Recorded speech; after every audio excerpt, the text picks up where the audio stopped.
the Morgo Triumph. It's just about there. We got the budget online, and we've got the clear carb intakes, which I think is a first for at least this city. I haven't seen them before. And I'm pretty proud of those. We've got the oil gauge there. We've got the tank basically buttoned down now. We have these U's that I made with silver solder, with brass attached, and copper tubing actually, attached to the brass and soldered, and the gas fills. Crossing across, we've got one on this side to clear the air filters, because that's why you put velocity stacks on it. And we had to make a spacer underneath there for the tank, chrome spacer. And basically we've got the lines going crisscross now, if you can see that.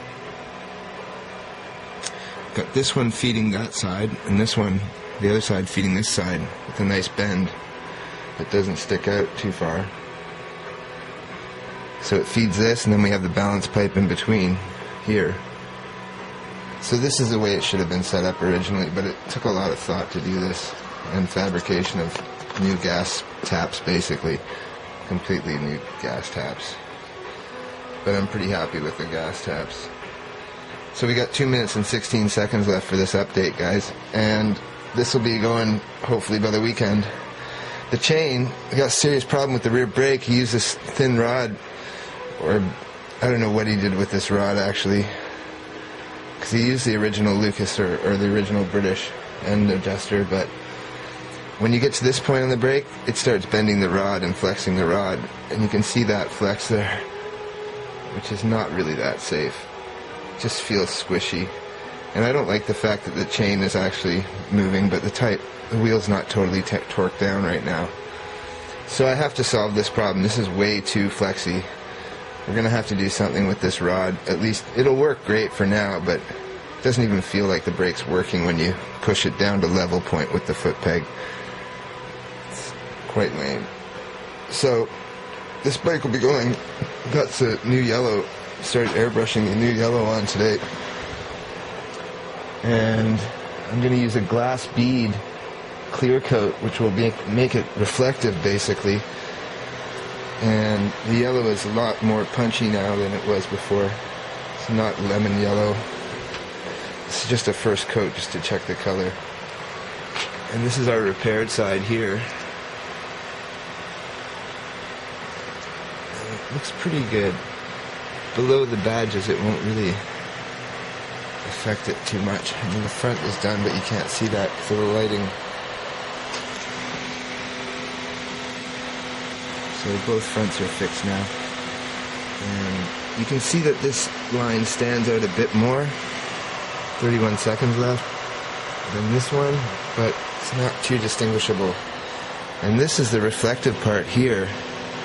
So it sort of makes it a little bit more matte, but we'll polish it up. 18 seconds left. Side covers are yellow now too. First coat. And barrel is there.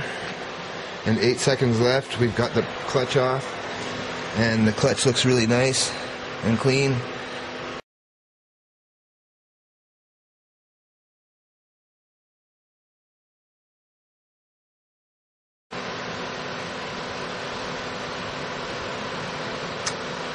Couple of brush strokes there.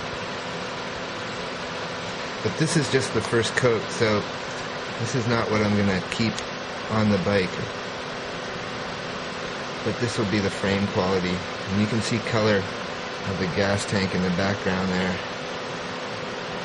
in the black, and that's the sign of a reflection, is that you start seeing color in the reflection, just not monotone reflection images, but you start making out distinguishable colors. And fluorescent beading is pretty good. There's a crinkle there you can see with the fluorescent light, but here it's all smooth. Now this is just the first coat. I'm heat drying this. And we've got the side rail done there too. And we're heat drying this so that we can start wet sanding it. And we're going to wet sand the whole frame basically. At least all the important parts that are exposed to damage and chips and that kind of thing. So we've started that, and the tank is going. inside for wet sanding number 1.